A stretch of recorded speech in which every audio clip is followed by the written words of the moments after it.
하겠습니다. 그들이 나갈새 사람들이 청하되 다음 안식일에도 이 말씀을 하라 하더라. 회당의 모임이 끝난 후에 유대인과 유대교에 입교한 경건한 사람들이 많이 바울과 바나바를 따르니 두 사도가 더불어 말하고 항상 하나님의 은혜 가운데 있으라 권하니라. 그 다음 안식일에는 온 시민이 거의 다 하나님의 말씀을 듣고자 하여 모이니 유대인들이 그 무리를 보고 시기가 가득하여 바울이 말한 것을 반박하고 비방하거늘 바울과 바나바가 담대히 말하여 이르되 하나님의 말씀을 마땅히 먼저 너희에게 전할 것이로되 너희가 그것을 버리고 영생을 얻기에 합당하지 않은 자로 자처하기로 우리가 이방인에게로 향하노라. 주께서 이같이 우리에게 명하시되 내가 너를 이방의 빛으로 삼아 너로 땅 끝까지 구원하게 하리라 하셨느니라 하니 이방인들이 듣고 기뻐하여 하나님의 말씀을 찬송하며 영생을 주기로 작정된 자는 다 믿더라. 주의 말씀이 그 지방에 두루 퍼지니라. 이에 유대인들이 경건한 귀부인들과 그 시내의 유력자들을 선동하여 바울과 바나바를 박해하게 하여 그 지역에서 쫓아내니 두 사람이 그들을 향하여 발에 티끌을 떨어버리고 이고니온으로 가거늘 제자들은 기쁨과 성령이 충만하니라. 아멘. 사도 바울이 이제 하나님의 부르심을 받아서 이방으로 이제 전도를 이제 시작합니다. 그래서 구브로에 가서 전도하고 비시디아 안디옥에서 이제 전도를 하게 됩니다. 구브로 전도에서 나타난 어떤 핵심들은 당연히 이제 복음을 증거하는 것이고 예수 그리스도를 증거하는 것인데 구브로 전도의 어떤 핵심적인 어떤 내용들은 뭐였냐면은 지금 복음을 들어야 될 사람들이 흑암과 죄와 사단의 권세에 너희들이 결박당하여져 있는데 그것을 풀어주시는 것이 복음이다. 이거를 이제 구브로 전도에서 보여주는 내용의 핵심이었습니다. 그러니까 굳이 서기오 바울 옆에 있는 마술사의 눈을 어둡게 해서 서기오 바울에게 이렇게 복음을 증거하는 그런 내용들이 다른 것이 아니라 그만큼 지혜 있는 자들도 하나님 앞에서 전부 다 뭐 하는 자들이었습니까?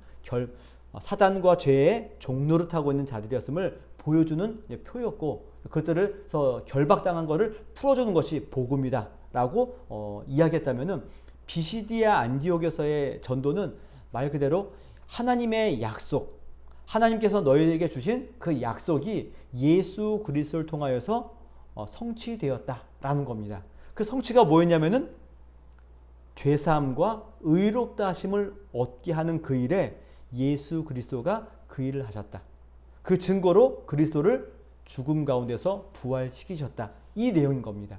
그러니까 약속을 지키시기 위해서 하나님은 계속해서 너희들을 찾아갔고 마지막에는 그리스도를 보내심을 통하여서 너희들에게 찾아가셨고 만나주시고 은혜를 베푸셨다. 이게 비시디아 안디옥에서의 전도의 어떤 큰 핵심이었습니다. 자, 그래서 결국은 무슨 얘기를 하냐면 복음은 우리에게 어떤 능력과 지혜 있지 않고 전부 다 누구에 있는 겁니까? 하나님의 능력에 있음을, 하나님의 은혜와 사랑에 있음을 보여주는 표가 구브로와 비시디아 안디옥 전도의 어떤 핵심적인 내용이었습니다. 그럼 오늘 본문도 똑같이 비시디아 안디옥입니다. 그러면 오늘 본문에서는 뭘 이야기하냐면은 그 하나님의 능력이 되는 복음을 증거하고 난 다음에 어떤 결과가 나타나게 되었는가? 그리고 그 결과에 대한 바울과 바나바의 어떤 행동들을 오늘 좀 함께 같이 초점을 맞추고자 합니다. 일단 바울과 바나바가 제일 먼저 복음을 전할 적에 어디부터 전도하죠? 회당부터 갑니다. 당연히 유대인에게, 첫 번째는 유대인에게요 헬라인에게로다 라고 얘기했듯이 유대인에게 먼저 가서 주님의 복음 예수 그리스도를 증거하는 것이 먼저입니다. 그래서 제일 먼저 찾는 것이 회당이죠. 왜 회당이 중요했냐면은 유대인들이 회당에 다 모이기 때문에 그렇고 또 그곳에는 유대인들만 모이는 것이 아니라 유대인의 그 가지고 있는 하나님을 섬기는 그 복음이 조금 좀 괜찮아 보여서 이방인들도 유대인의 어떤 그 관례를 따르기로 하고 그 모임에 같이 참여한 오늘 사도행전식으로 얘기한다면은 하나님을 경외하는 자들이 함께 모여 있기 때문에 굉장히 좋은 자리였고요. 또 바울과 바나바가 그 유대인의 어떤 회당에서의 어떤 그 관습이 있는데 처음에 모이면은 회당장이 같이 찬송을 부르고 구약 성경의 율법서와 선지서를 이렇게 낭독합니다. 뭐 지금은 저희가 다 성경책이 있어서 뭐 그렇진 않지만 그 당시에는 책이 귀하기 때문에 많이 없어서 그냥 회당장이 읽어주는 겁니다.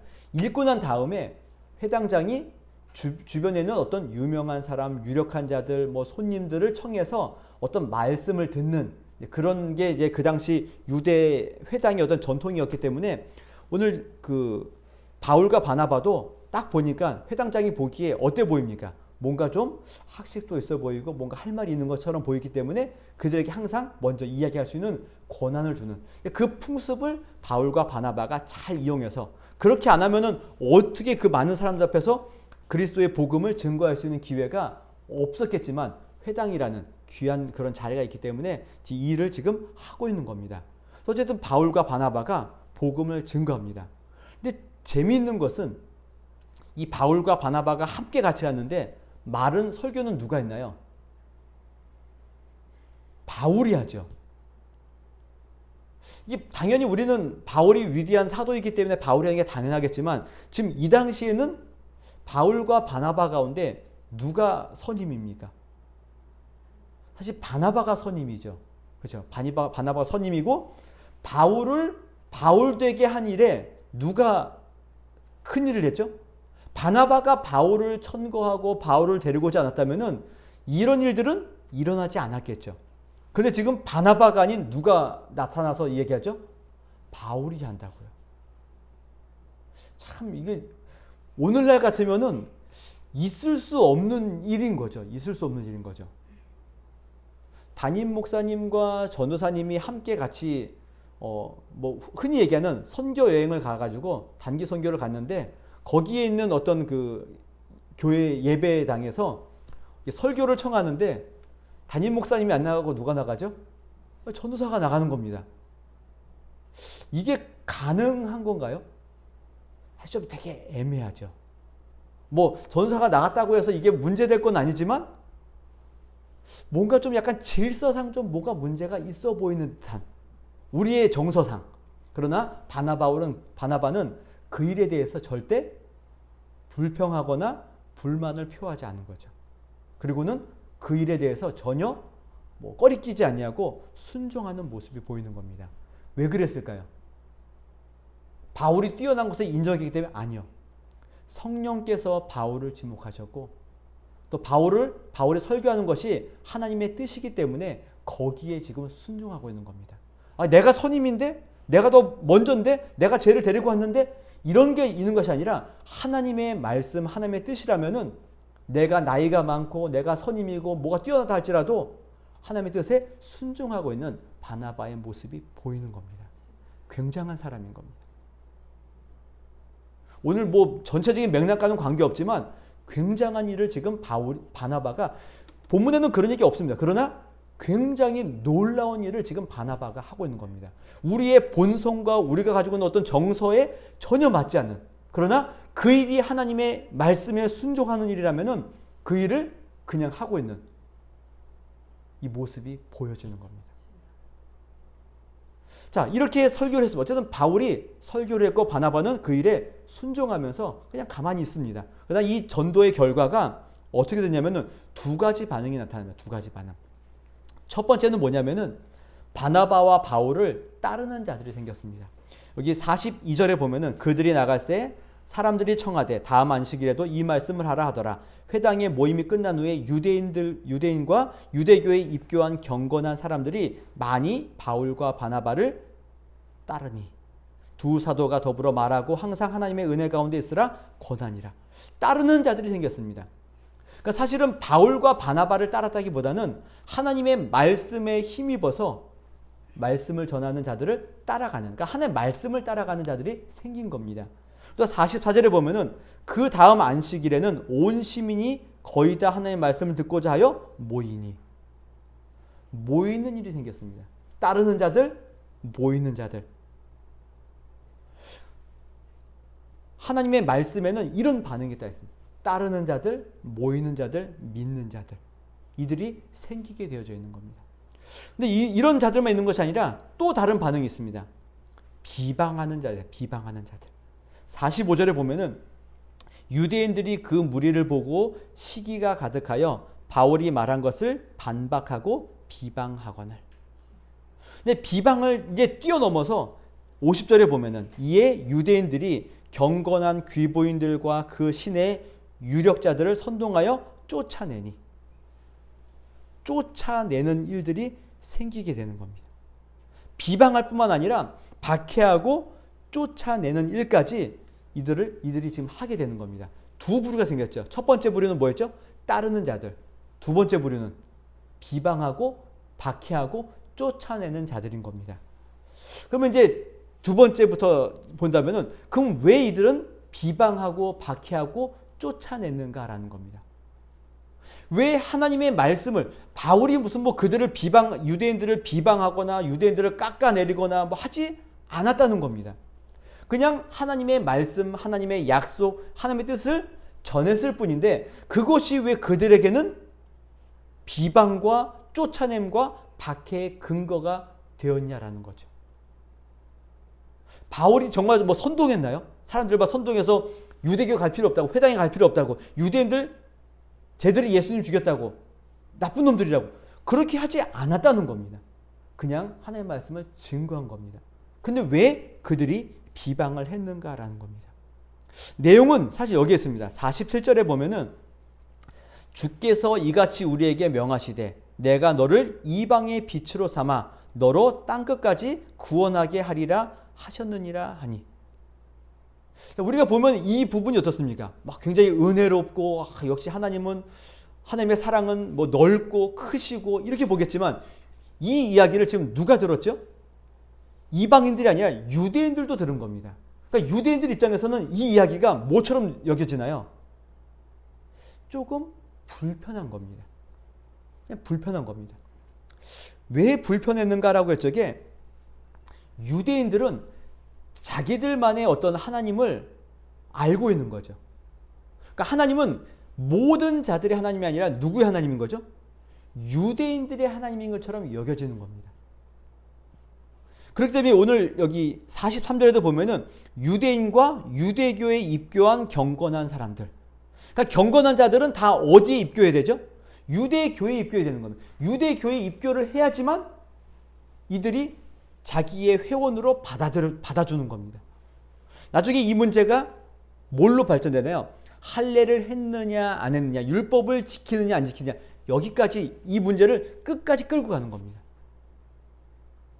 예수님을 믿는 것도 중요하지만 뭐도 해야 된다고요? 할례도 받아야 된다는 겁니다.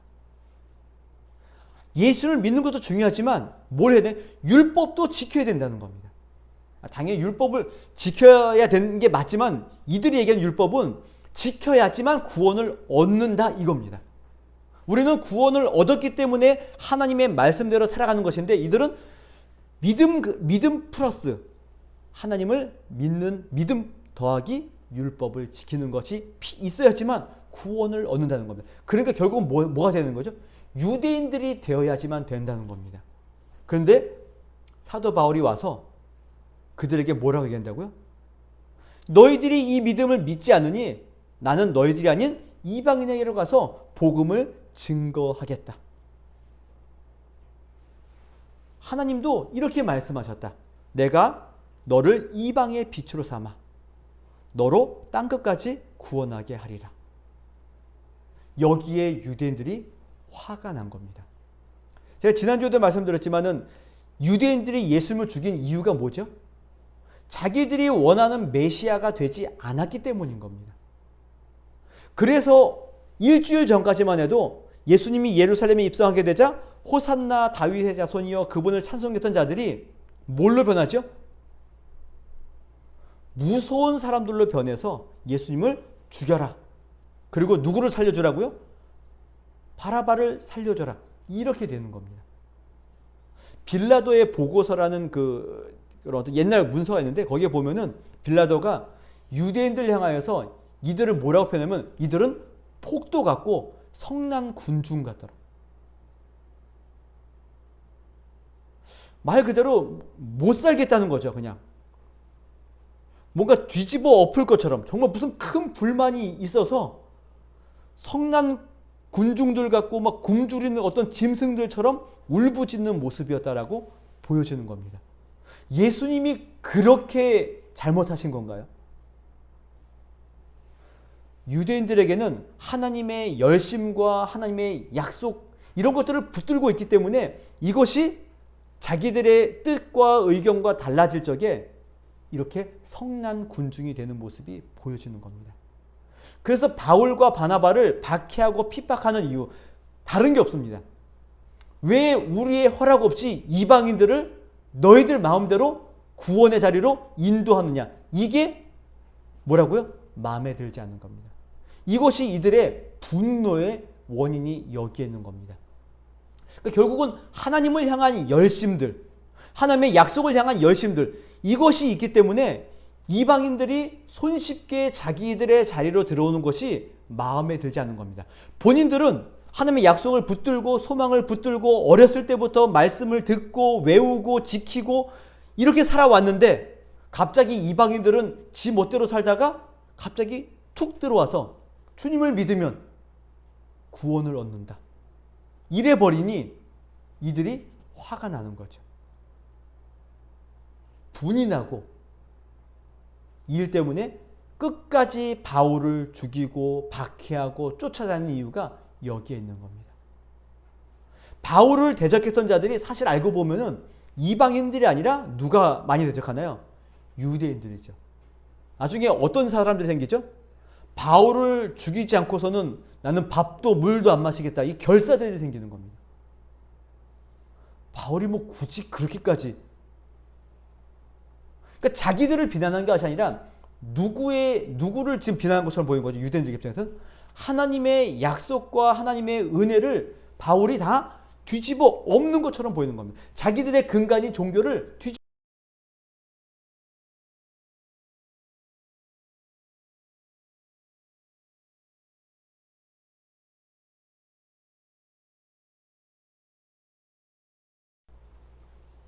설마 이런 일이 생긴 거야? 정말 바꿔야 될래나. 자, 죄송합니다. 어쨌든 이게 원래 좀 하여튼 기술적인 문제를 한번 다음 주에는 해결해 보도록 안 나오는 걸로 해보겠습니다. 이런 열심들 때문에 그렇다는 겁니다. 이 일들이 사실 우리들에게도 있습니다. 교회 안에서도 믿는 자에게도 이런 의분과 열심들이 있습니다. 어떤 분노냐면은 보통 이제 어디서 만나면 교회를 개척하신 분들이거나 아니면은 교회 연수가 오래되신 분들 가운데 이런 열심들이 많습니다. 내가 이 교회를 어떻게 내가 세웠는데, 내가 어떻게 이 일을 했는데, 그런데 교회에 얼마 되지 않는 자들이 와서 그 놀라운 은혜들을 그냥 뭐랄까요? 그냥 값없이 누리고 있는 모습을 보면 어떤가요? 뭔가 화가 나고 그러나 봅니다. 이게 방송에 나갈 거여가지고 참 얘기하기 참 애매하긴 한데 제가 전에 했던 그분들은 안 들으실 거니까 그 전에 했던 교회가 사실 그랬습니다. 그분들이 뭐 나쁜 마음이 아니라 정말 어렵고 힘든 교회를 정말 그들이 어떻게 보면 헌신과 봉사를 통해서 지금 잘 안정화된 거죠. 안정화됐죠. 근데 거기까지는 좋은데 그 안정과 은혜를 자기들은 힘을 다해서 정말 죽을 고비 막 이런 거 넘겨가면서 여기까지 왔는데 후에 나중에 들어오신 분들은 이거를 어떻게 되는 것처럼 보이나요? 그냥 날로 먹는 것처럼 이분들이 보여지는 겁니다. 사실 따지고 보면은 이분들도 하나님의 은혜로 거저받았고 이분들도 하나님의 은혜로 거저받은 것인데 자기들의 어떤 그 특권 의식을 가지고 그 일들을 보는 것들이 마음에 들지 않는 겁니다. 그래서 뭐라 그러나요? 너희들은 늦게 들어왔으니 입 다물고 있어. 내가 이 교회를 어떻게 이게 뭐라고? 지금 유대인들이 가져오는 이 마음과 일반 다르지 않다는 겁니다. 다르지 않은 겁니다. 한번 잘 보셔야 되는 겁니다. 하나님의 은혜와 은사가 많은 자들에게 또 이런 게 있습니다. 나는 이 은혜와 은사가 많은데 너희들은 없잖아. 근데 뭘 잘났다고 여기 와서 큰 소리야. 이게 우리 가운데 있는 어떤 분노와 열심들의 어떤 결과일 수 있다는 겁니다. 지금 유대인들이 이겁니다. 하나님의 말씀을 따르지 않는 이유는 이것이 진리냐 진리가 아니냐 이 문제가 아니라 자기들이 가지고 있는 특권 의식들과 가지고 있는 어떤 내용들이 반하는 거기 때문에 싫은 겁니다. 그래서 따르지 않는 겁니다. 그리고는 바울을 박해하고 쫓아내고 나중에는 죽이려고 하는 그 자리까지 가게 되어져 있는 겁니다. 이런 열심은 없어도 됩니다. 버리셔야 됩니다. 사실 이거는 열심이 아닙니다. 이건 열심도 아닙니다. 하나님은 이런 열심 원하시지 않습니다. 거저 받았기에 거저 주는 게 맞습니다. 내가 수고했다면은 그냥 그 수고로 기쁨을 받으시면 됩니다. 그런데 그 수고를 특권으로 여기신다면은 뭐가 되는 건가요? 예수님이 여기에 대해서 비유하셨죠. 아침에 들어와 일하는 사람들, 11시에 들어와서 일하는 사람들, 이겁니다. 이게 은혜인데 이 은혜를 자꾸 뭘로 여긴다고요? 특권으로 알고 이것을 열심으로 생각하는 그 일들을 버리셔야 되는 겁니다. 그래서 복음을 이들이 배반하고 배척하고 박해하는 일들이 있게 되는 겁니다. 두 번째로는 따르는 자들이 있어요. 따르는 자들. 이들은 대부분 누굴까요? 유대교에 입교한 경건한 자들이죠. 이방인들이겠죠. 이들에게는 이 바울과 바나바가 했던 이 복음의 내용이 너무 좋은 겁니다. 너무 은혜로운 겁니다. 단순히 유대인들을 배척하고 너희들에게 은혜를 줬고 이래서가 아니라 하나님의 말씀에 대한 하나님의 그 말씀에 대한 어떤 권위에 대한 기쁨과 즐거움이 이들에게 있는 겁니다. 그래서 이들에게 어떤 특징이 있는가? 42절에 그들이 나갈새 사람들이 청하되 다음 안식일에도 이 말씀을 하라. 특징이 뭐라고요? 다른 자들의 특징은 우리에게 또 이 말씀을 들려주십시오. 이겁니다. 그리고 그 다음에 보면은 이런 얘기가 있습니다. 그 다음 안식일에는 온 시민이 거의 다 하나님 말씀을 듣고자 하여 모이니. 이 44절이죠. 말씀을 들려주십시오. 또 뭐 했다고요? 그 말씀을 듣기에 모이게 되어 있습니다. 이게 특징인 겁니다. 그 다음에 48절에 보면은 이방인들이 듣고 기뻐하여 하나님의 말씀을 찬송하며 또 뭐 했다고요? 말씀을 찬송합니다. 그리고 49절에는 주의 말씀이 그 지방에 두루 퍼지니라. 바울과 바나바를 따르는 자들의 특징이 뭘로 나타난다고요? 하나님의 말씀과 연관되어서 모든 것들이 따라오게 되어 있습니다. 들려주십시오. 듣기 위해 모이게 되고 말씀을 찬송하게 되고 말씀을 두루 퍼지게 하는 그 일들이 따르는 자들의 특징인 겁니다. 비방하는 자들은 그 말씀을 전하는 자를 죽이려고 하고 박해하고 따르는 자들은 사랑하여서 찬송하게 해서 모이고 듣고 전하는 그 자리로 나아가게 되어져 있는 겁니다. 저와 여러분들은 복음 안에 있는 자들입니다. 그렇다면은 비방과 박해와 쫓아내는 자리가 아니라 우리는 어떤 자리에 있어야 되죠? 따르는 자들이 되셔야 된다고요. 그 따르는 자들의 특징은 뭐라고요? 하나님의 말씀을 찬양하는 겁니다. 하나님의 말씀을 찬양한다. 찬양이라는 건 뭔가요? 그 어떤 한 일에 대해서 우리가 칭송하고 영광을 돌리고 영화롭게 하는 그 일들이 찬양인 겁니다. 그러니까 하나님의 말씀을 뭐 한다고요? 영화롭게 하고 찬송하는 겁니다. 그럼 도대체 이들은 하나님의 말씀 도대체 뭐길래 이들이 이렇게 칭송하고 찬양하고 사랑하고 듣고자 하는가라는 겁니다. 그러니까 하나님이 하신 그 어떤 일들 때문에 이들이 지금 듣고자 하고 찬송하고 있는 모습이 보여지는 겁니다. 그러니까 하나님의 말씀의 내용은 이런 겁니다. 첫 번째로는 지난주에 살펴봤듯이 비시디아 안디옥 교회 회당에서 바울이 전한 내용의 핵심이 이거죠.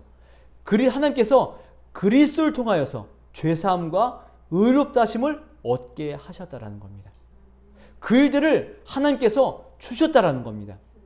받을 만한 자격이 없음에도 불구하고 그 은혜와 사랑과 약속을 성취하고자 하시는 하나님의 그 뜻 때문에 그 죄사함과 의롭다 하심을 너희들이 거저 받게 되었다라는 겁니다. 그 말씀에 이방인들이 놀라는 겁니다.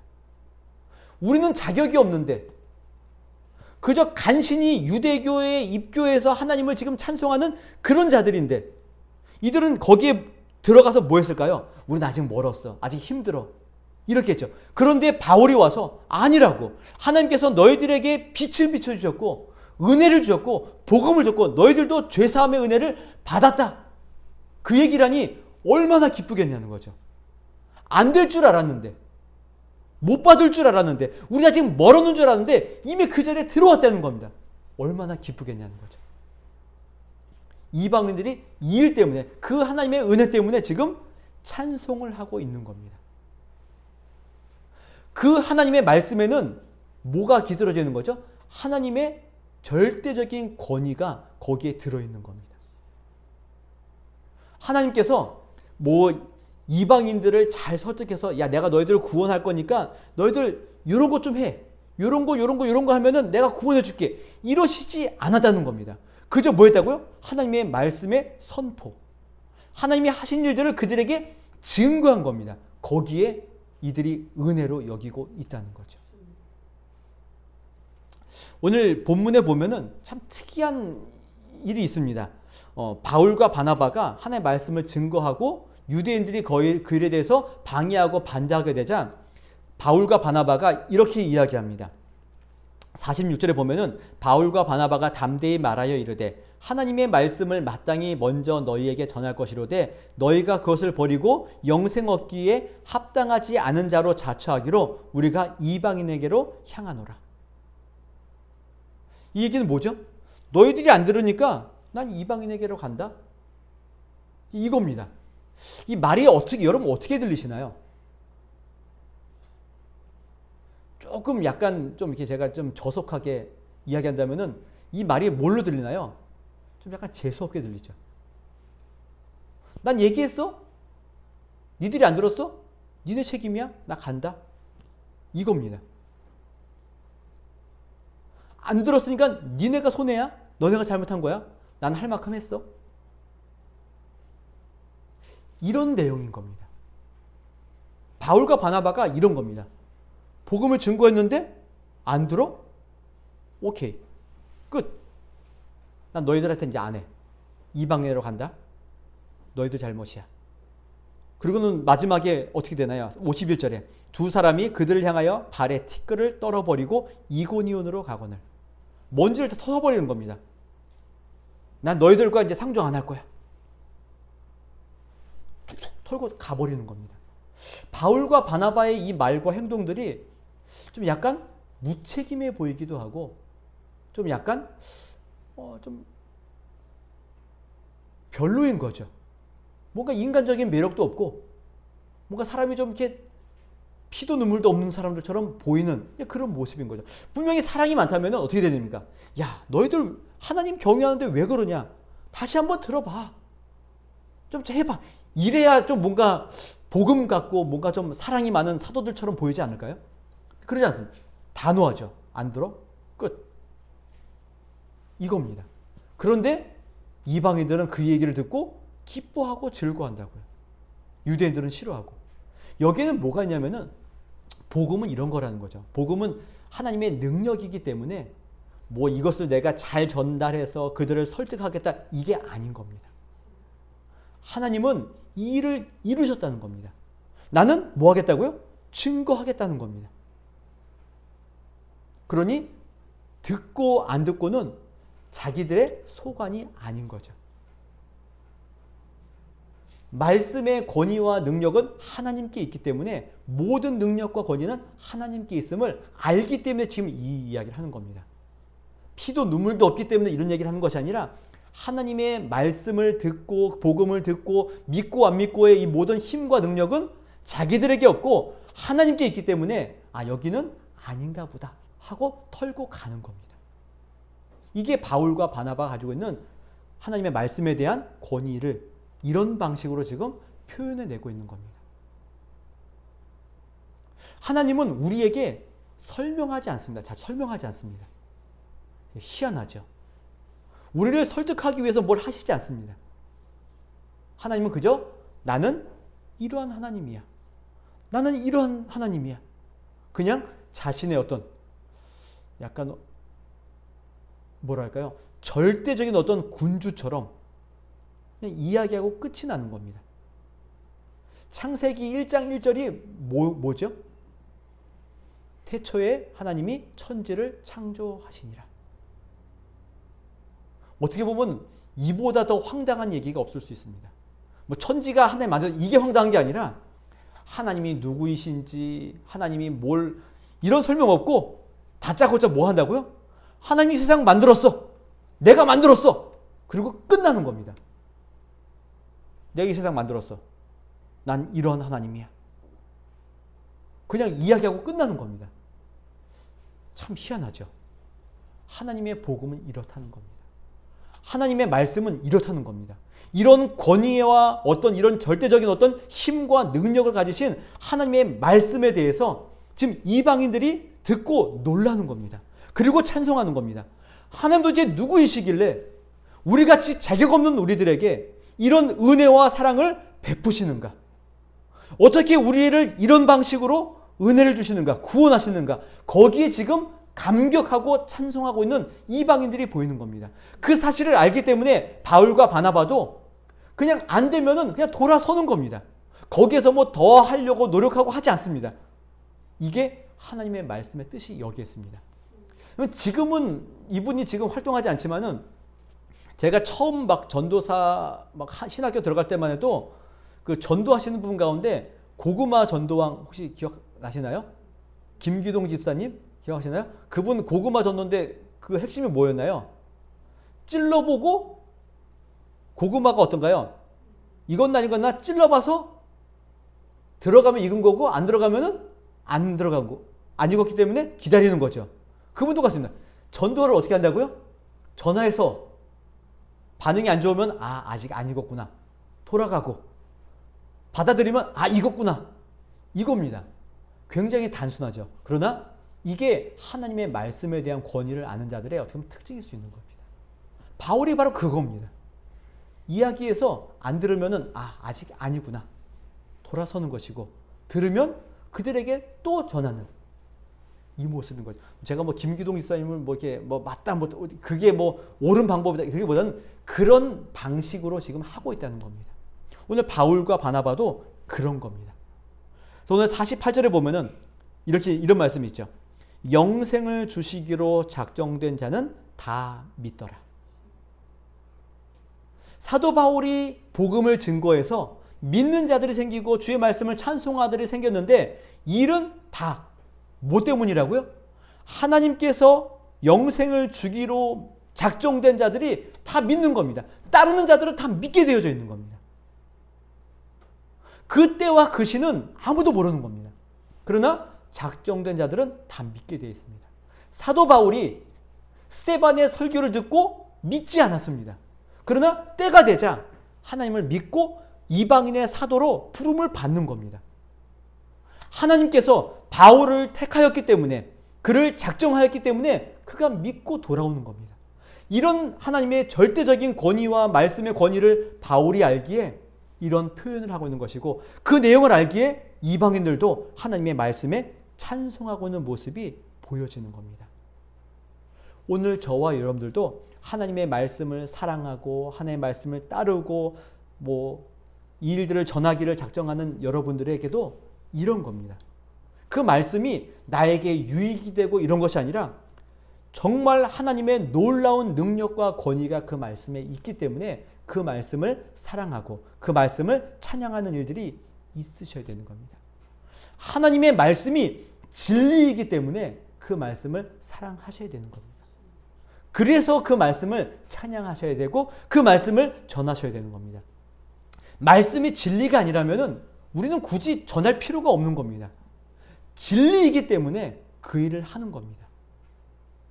세상 사람들이 그 말씀을 믿든 안 믿든 진리라고 믿든 안 믿든 관계없습니다. 우리는 뭐 해야 된다고요? 그냥 진리이기 때문에 그 말씀을 사랑하고 찬송하고 전하는 일들을 하는 겁니다.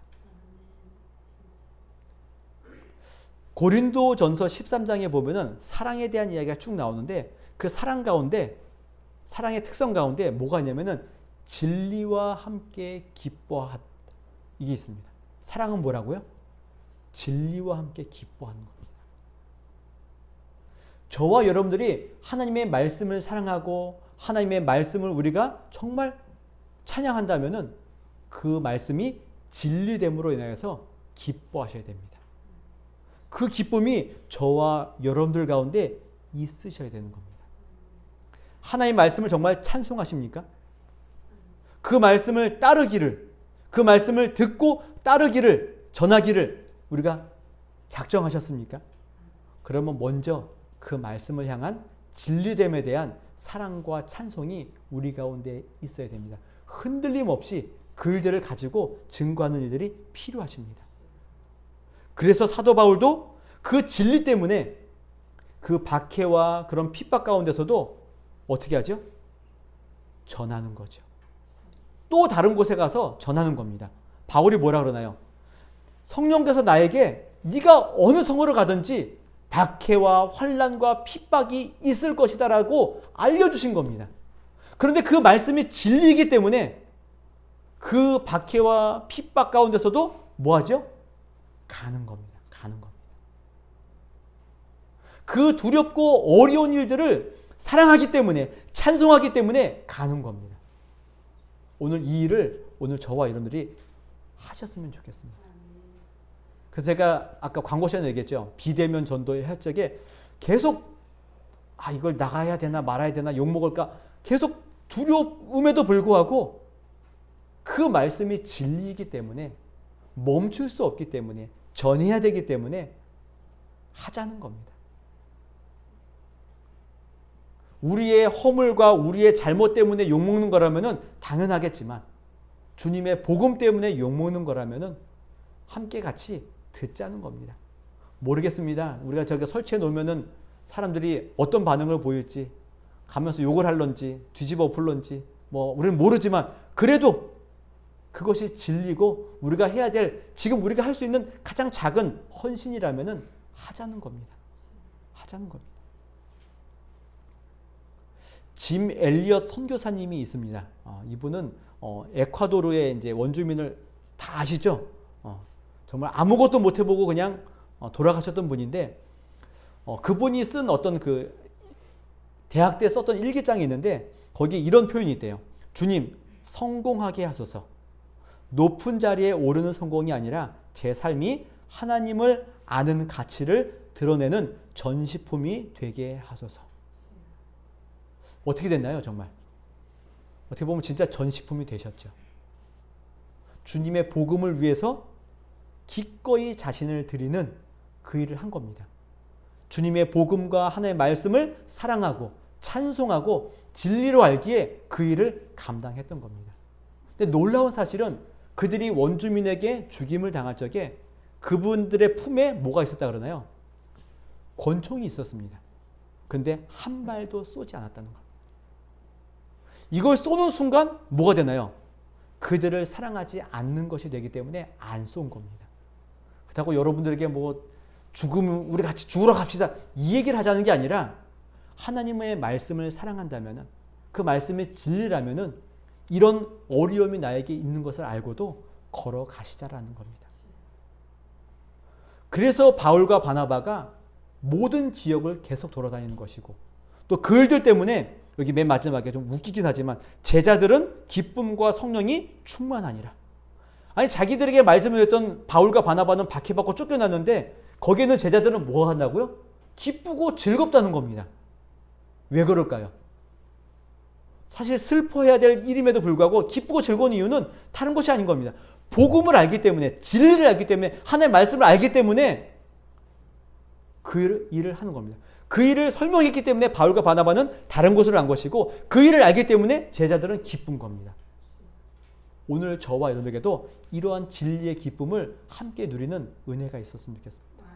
주님의 말씀을 사랑하고 주의 말씀을 찬송하고 말씀을 듣고 전하기를 기뻐하는 자들이 되어서 바울과 같이 여기에는 유대교에 입교한 경건한 자들과 같이 주님의 복음을 위해서 또 주님의 말씀을 위해서 기뻐하고 즐거워하고 증거하시는, 그래서 어두운 곳에 빛이 되어주시는, 악을 악으로 갚지 않고 선으로 악을 이겨내시는 그런 귀하고 복된 성도들이 되시기를, 그런 복음의 빚진 자들이 되시기를 주님의 이름으로 부탁을 드리겠습니다.